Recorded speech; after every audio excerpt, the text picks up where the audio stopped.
Dad, I want to be a boy. It's okay. I want to be a girl. Wait, are you, huh? Yeah, I feel like they have a little more to unpack there. You know, I can't afford laser hair removal, so I boy mode a lot. Sometimes I don't even mind it, and I even question if I'm trans.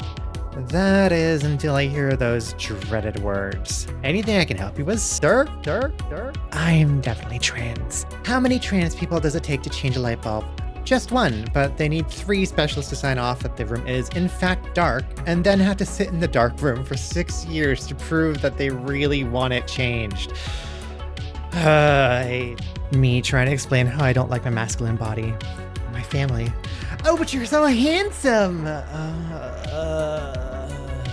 Alternate life, I had other girls who would just, say things like, oh, you're so handsome. Oh, you're such a handsome guy. You're such a gentleman. Oh, you should really cut your hair. Yeah. You should, if you look so handsome if you cut your hair. Oh, and if you grow your stubble too, grow a beard. Yeah, that'll make you dashing. Oh my God. Ugh. I know things like that. They're not being said to be negative or make me feel bad. They're meant to make me feel better. And honestly, you're probably coming from a place of some honesty or some genuineness, because different people have their own preferences for, what's attractive. And so, obviously a lot of that would just be oh, you'd look even more attractive to me if you cut your hair shorter, or if you, grew a beard or something. And if I had listened to those people and did those things, I probably would look very attractive as a guy. And I would have hated every second of that. That would have been absolute torture. Oh, these are cute. Excuse me, do you have these in a size 11? Oh, sorry. We only carry up to a size 10 in our store. If you want, I can try to order in a size 11. Oh, that's okay. Thank you, though. Well, that's another store I can't buy shoes from easily. I know most of the people watching this, you know this pain. But the amount of times that I've seen a really, really cute shoe or a combat boot or something just absolutely perfect, and they just don't carry my size. They just don't carry my size in store. And even if I look online, it's kind of a toss-up if it's going to be above size 11. It's come on. I just want the cute shoes. Why is this so hard? Why does everyone say that trans girls do programming? Is trans and starts to do programming? Not everybody, definitely. But I am a programmer. Most of our programming is in an academic setting, but I have done stuff of my own too. I've been trying to learn how to program stuff for my VTubing software that I use. Vinian. Really cool program, by the way, if you're not familiar with it. For any 3D VTubers out there, look up Vinian. Please, do yourself a favor. If you're using Wardo, stop. Look up Vinian. I began to notice over time that many people began to question their gender identity by certain media they consumed. But that's just silly. How do you even end up starting questioning because of that in the first place? It's interesting that Celeste, didn't immediately crack my egg or get me there. I think ultimately it helped a huge amount in ways that I didn't understand at the time. But I played Celeste back in 2018 and I only came out in 2021. Part of that is I had already had some initial gender questioning from many, many years ago that I had stuffed down and locked away, But also the parts of Celeste that resonated with me were a lot of the mental health struggles and just a lot of the things that were represented in there that weren't explicitly trans and not explicitly related to being trans. Obviously definitely connected, but not explicitly and not in ways that I could even piece together at the time. What did start me on the path though wasn't Celeste, but Lena Raine, the composer, because I fell in love with the soundtrack and became super, super interested in her and her work and started looking up other things. A little afterwards, she released Escape, which is her own visual novel game that she made, which is also really, really cool and really neat music. And I don't know, I just looked up things about her and I didn't know that she was trans right away because it wasn't explicitly there. She's just a woman kicking ass, making great music. And when I found out that she was trans, it definitely unlocked something, because I'd spent a lot of my life avoiding, consuming trans media or queer media in general because I was afraid and because I was in deep denial. I guess finding a favorite artist or musician or composer or what have you, and then afterwards finding out they were trans. Well, at that point, I had already gotten past the door. I wasn't going back out. I was locked in, and that definitely opened the way for from further and further, like, I guess, becoming comfortable with the idea for my own, like, self. I even soon after followed her wife, Aura Hack, and all of her art. And still to this day, a lot of her artwork is my, desktop backgrounds, my phone background. Fun lore fact, the original, like, genesis of me as a witch VTuber, the thing that I saw that, like, I latched onto is like, oh, that's a really cool vibe. What was a piece of art by Aura Hack that I had as my phone background for a long time. Very much not the same kind of witch that I am now. That was like a cyberpunk-esque witch. But yeah. All right, let's do this. Oh God, my voice.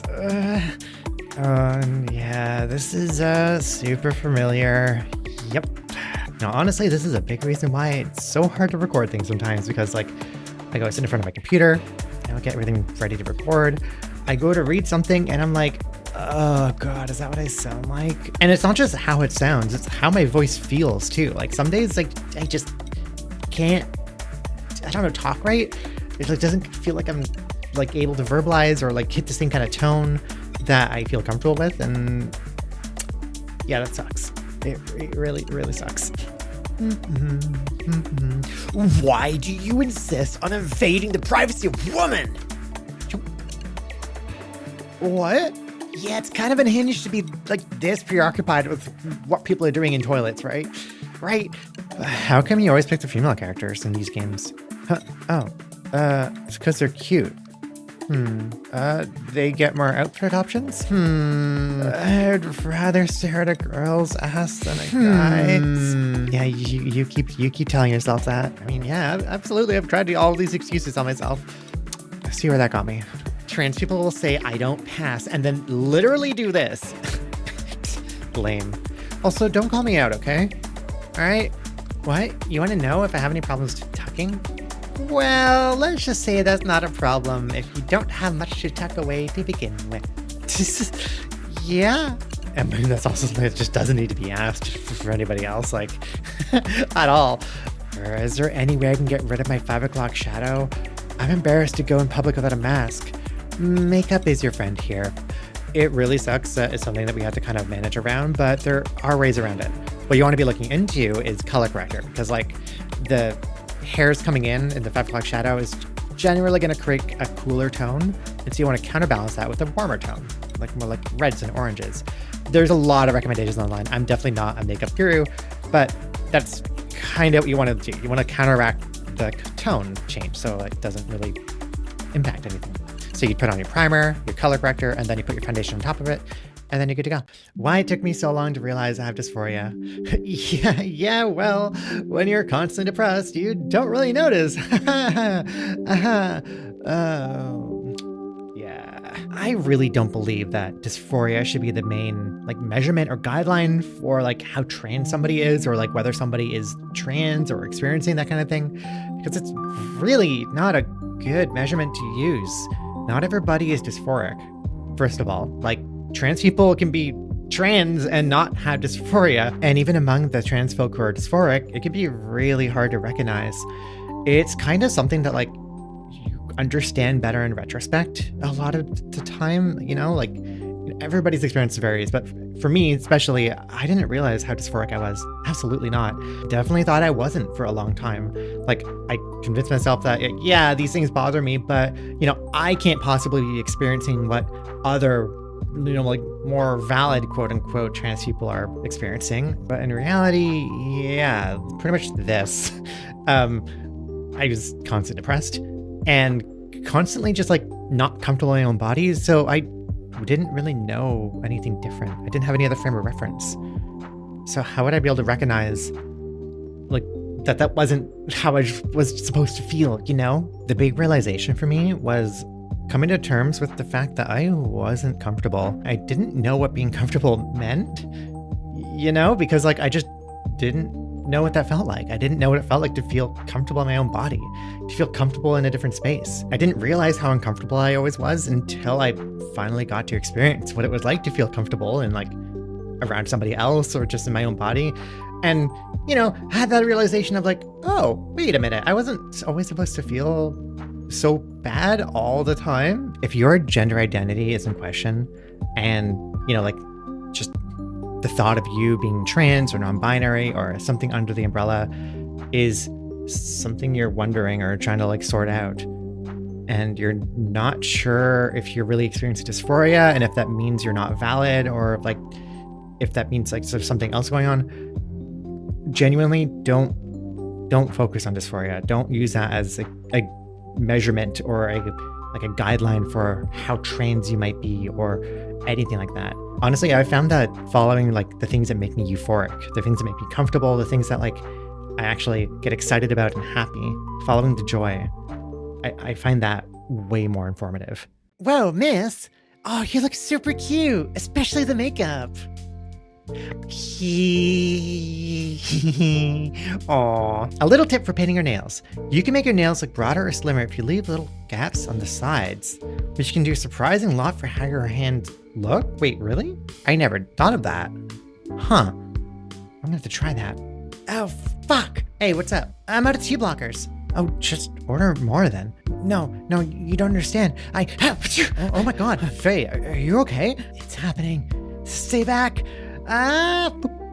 Years of laser wasted. It doesn't really work like that, but I can definitely feel like it.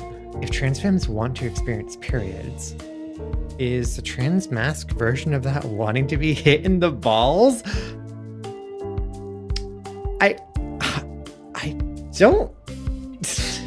I'm not gonna say that's not gonna give you some euphoria. I can absolutely imagine how that might give you some euphoria because, you know, it would mean there's something there. But it does kind of hurt, and it's like not a great feeling. It's not just like pain. It's like a weird ache. Mom, can't you be normal like other kids? But what if it's cool not to be normal? What is normal? What even is normal? Like, is it just the average, the mean? Because not everybody is going to fall on the mean. There's variance. There's always variance. There's variation. Like, what is normal? I really don't actually know. When I was going through like high school and university, the best way I could figure out like how to be normal was to just shut up and not talk, not be seen, be very invisible. And that's not normal even. That made me very abnormal, me trying to like not stand out in any way. So I don't know.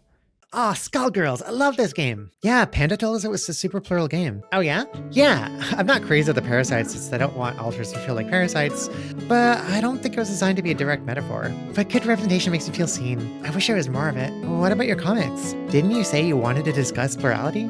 You support a lot of systems behind the scenes, right? About that. I don't know. It's not something I openly discuss.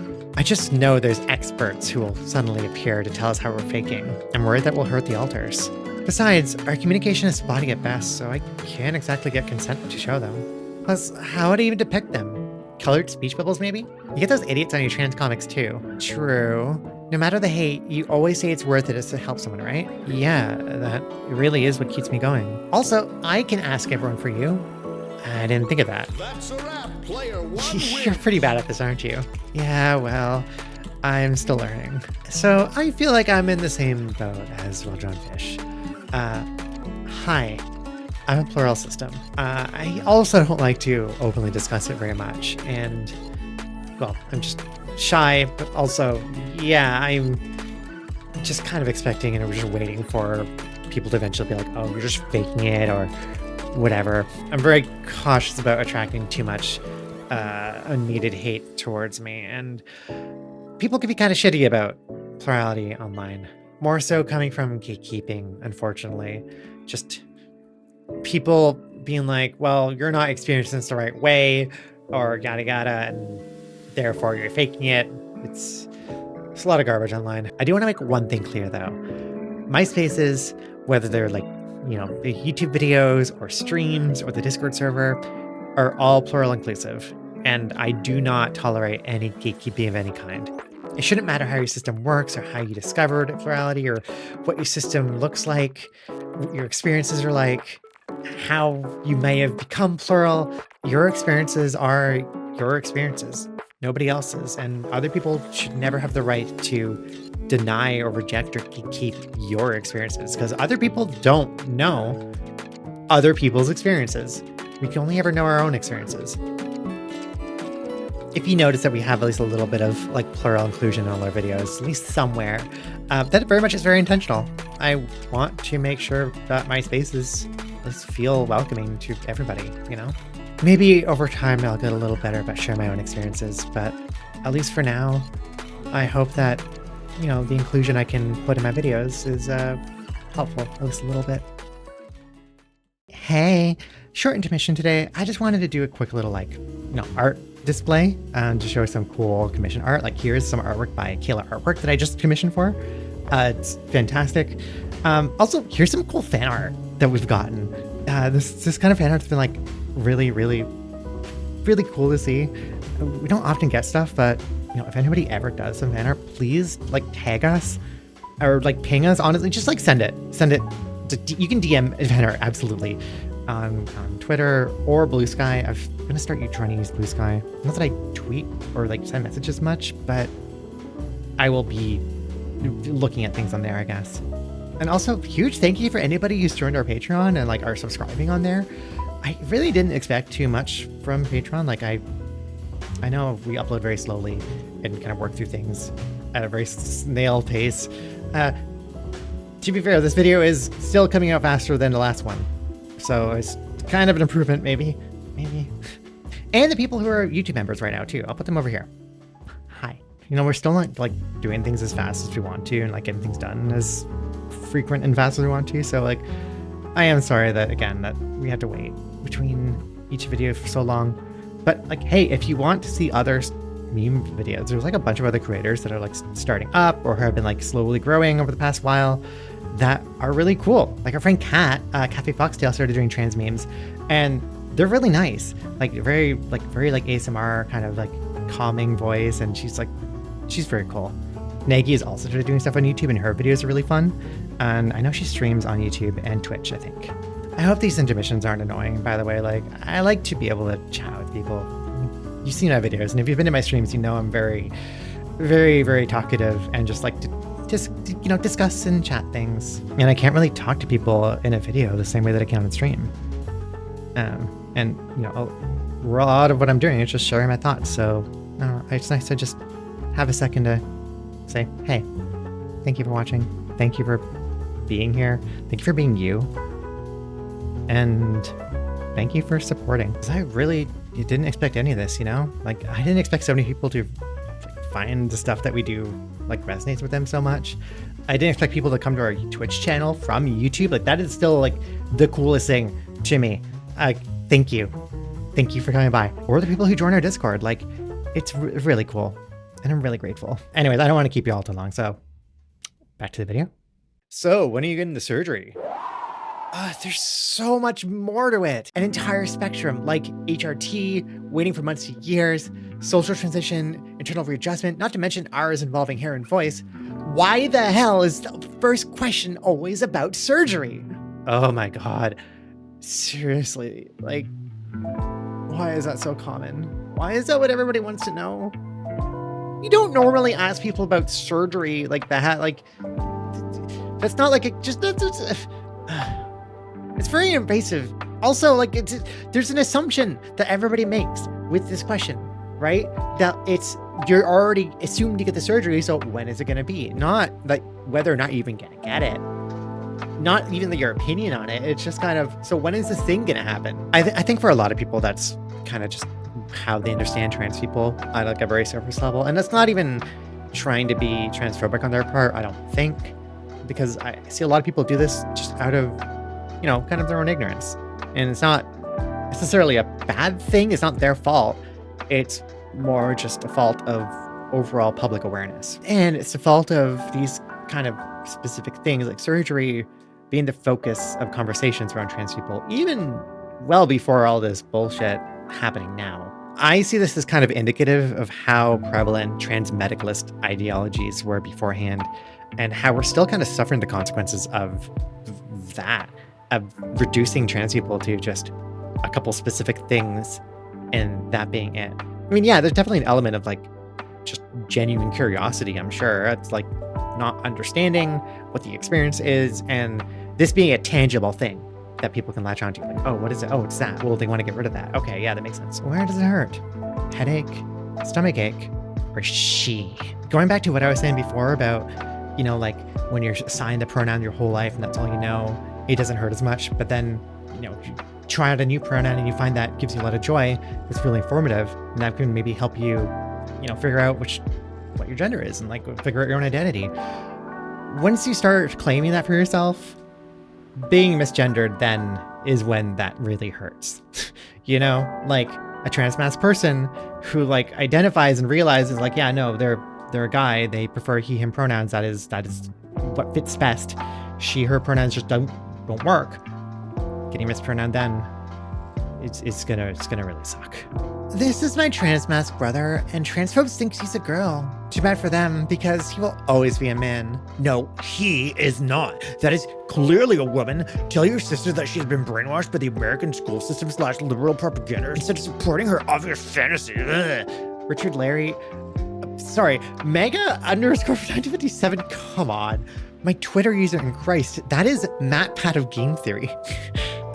No, Sora, you won't look like an anime girl. You'll look like your mother. By the way, she's hot. I mean, if you want an example of like how transitioning might change you or like what to expect from transitioning, looking at your family is the best way. Like if you have siblings, how they looked and how they changed in puberty is likely going to be very similar to how it's going to affect you as you go through your second puberty. A little over 3 years in, one of the words I would use best to describe my transition is waiting. Waiting to get on hormones. Waiting on hormones to work. Waiting on a surgeon's office to answer my calls. Waiting months for a consult. Waiting several more months after the consult for this actual surgery date. Waiting 2 more months for the new surgery date because its insurance declined to cover at the last possible moment. Yeah, I'm still bitter with that one. Waiting for the expensive laser hair removal to, remove hair, waiting through months of painful electrolysis sessions for it to finally start showing results, waiting to see if courts will strike down any of the many terrifying anti-trans laws cropping up, waiting on the surgeon's office to actually call me back, waiting on another consult, waiting on that surgery date I scheduled last summer that isn't for another 18 months from now. Plus, when you finally have surgery, it's not when you get what you want, it's when you start your recovery, which is another kind of waiting. That surgeon's office still hasn't gotten back to me. I better give them another call. Time to lay on a table and get my face painfully prodded for an hour. Again. Still waiting on some of those hormone effects other people seem to get. Don't clench your jaw every time you remember that the 2024 elections are coming up. And I don't just feel the months and years of waiting. There's also years of waiting to even accept myself as trans. So tack on a couple extra decades to the timeline, and I'm sick of waiting. I'm tired of being told I'm so brave and resilient. I'm tired of having to be resilient. But no matter how sick and tired of it I am, it doesn't make things go any faster. When I hit 1 year of HRT, I did a comic about how transition had already been a huge positive for me, regardless of any desired physical changes I had not yet received. And that's still true. It is, without a hint of doubt, the best thing I've ever done for myself. And for all the trouble I'm having, I know I'm still very fortunate to even be transitioning. I'll be okay. I need a minute. I really, really, really did feel like the biggest thing that came from me transitioning, honestly, was that I was tired of waiting. That I recognized how much time I'd waited up to that point, that how much my life had been wasted away, and how much waiting there would be to still do things and still get things done, to actually go through the transition. And absolutely that, you know, gave me a sense of urgency to just actually get things done as fast as I can. But yeah. Yeah, it's exhausting. What gender are you? Pick one now. Male, female, or transgender. What the fuck am I even supposed to pick? Yeah, sometimes systems try to be inclusive and miss the mark completely. Me visiting my egg in a hospital after trying on a skirt for the first time. Oh, really? Shave your eyebrows. This is beautiful, but also I can't believe you.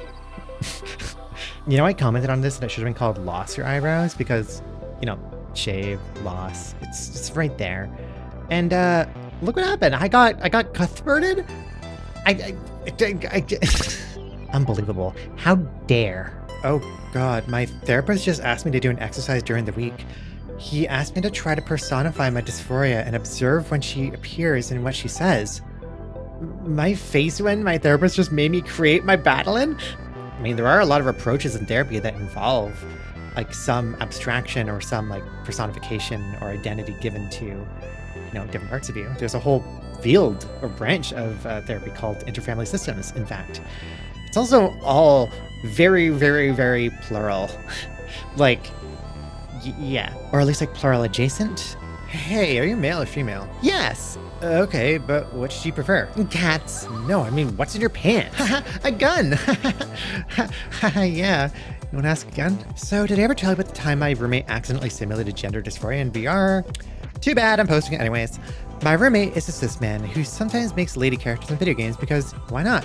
So when he started a VR game and made a lady character, he didn't think of anything of it. But then he heard the NPCs talking about him with femme pronouns. He got miss and ma'amed and indeed miladied. This had never bothered him before in non-VR games, but in VR it's much easier to feel like you are actually in the room. They're not talking about the avatar you control, they're talking about you. They're looking at you. Then he happened across a mirror. He saw his pretty lady character instead of his internal picture of what his body looks like. He moved and saw his avatar's body move in sync. And it was so unsettling that he had to start over with a new character. He asked if that's what dysphoria was like, and I told him, yeah, that's def in the ballpark. And he was floored, like, holy shit, how does anyone deal? And sometimes I wish I could just shove people in a VR headset and give them that experience. Also, yes, I tried the game with a male character. I went straight for the mirror, and it sounds silly, but I was honestly awestruck and almost cried. Yet another, yep, definitely trans moment. I mean, honestly, I wouldn't wish the experience of dysphoria on anybody, but this would be a really cool, like, simulation experience that people could just go and try out if they really want to know. There are some people who I feel like if they knew what dysphoria felt like and what living with dysphoria felt like, they might be a little more empathetic, or at least sympathetic. I would hope, although, you know, I could hope. Wig, shave, flat chest, fat. God, I hate how I look. Oh, darling, you're gonna be the cutest of girls. Don't let the dysphoria tell you otherwise. Darling, cute girl.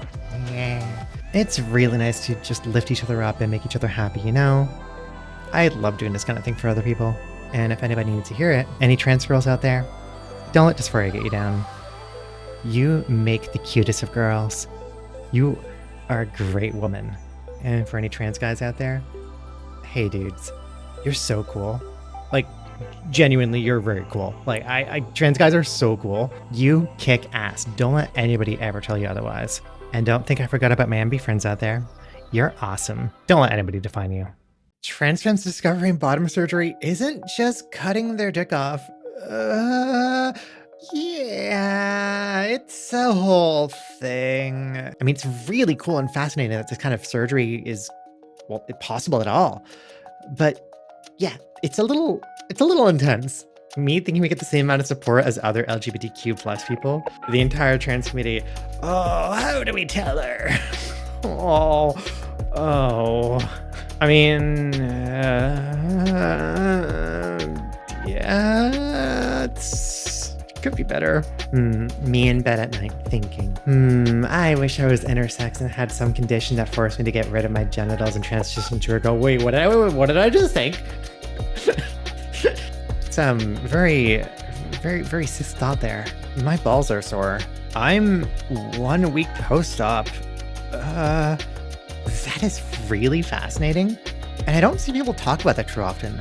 But yeah, that kind of makes sense. I mean, it's just phantom pain.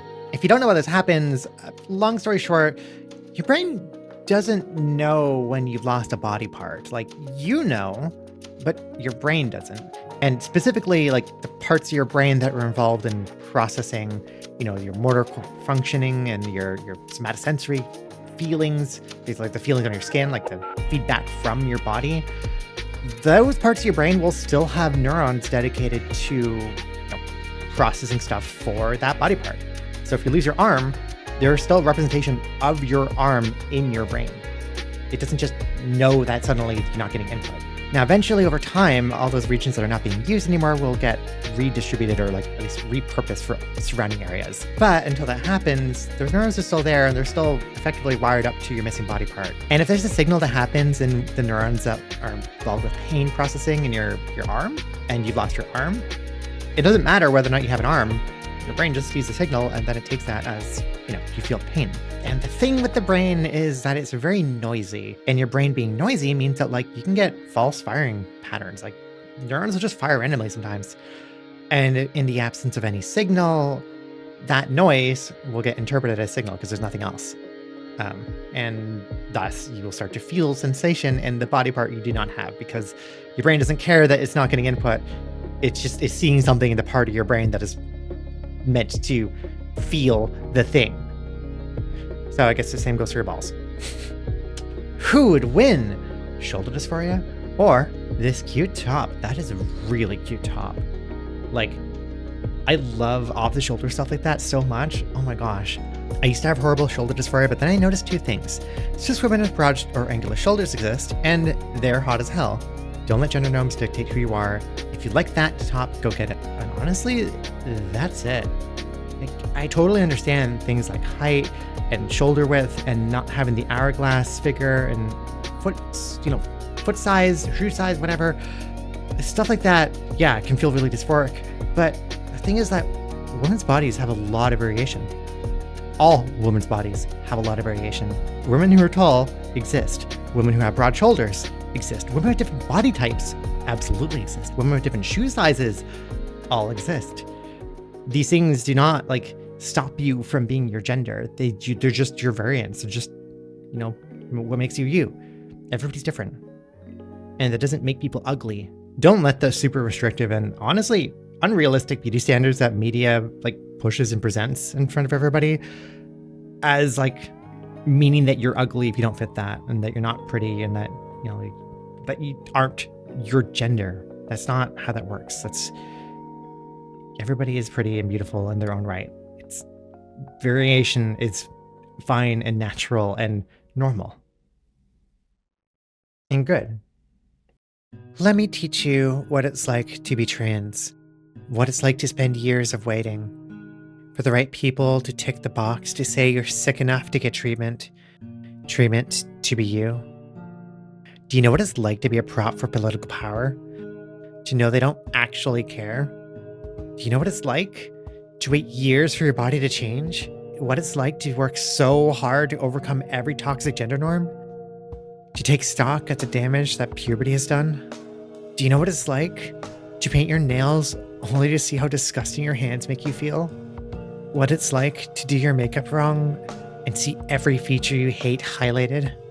Do you know what it's like to go outside when all it takes is one person to think that you're a large enough danger to children's lives to end yours? It paralyzes you. Do you know what it's like to not be seen as a person? Because that's what you taught me. I try my best to, you know, focus on the positive and the euphoria of being trans. And like truly, I do love being trans. And if that's all there was to it, then that's all there would be, just euphoria. But the world really does make you feel like shit.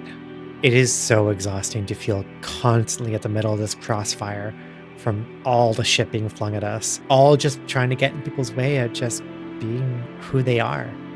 I try to be strong, to be brave going outside and just being visible as myself, but it really does wear on me. I think it's still important, though, above all else, that trans people remain to be seen, that we don't let others erase us or our presence, and that we are seen as we are, not as something to be tolerated. Hi. thank you for watching. Here's more fan art. And I hope you have a really, really lovely day. And genuinely, thank you so much for all the support and everything. Just thank you for being here. Thank you again as well for our Patreon subscribers. Actually, really huge thank you. I don't really have much else to say right now, so I'm going to shout out actually the person who made the VTubing software that I use, Suvidriel. Because if you don't know, I do my streaming and these kind of videos and stuff, alt recording. I use VNyan, which is a really, really cool program. It's great, and she's constantly working on it, and it's how I'm able to do so much stuff.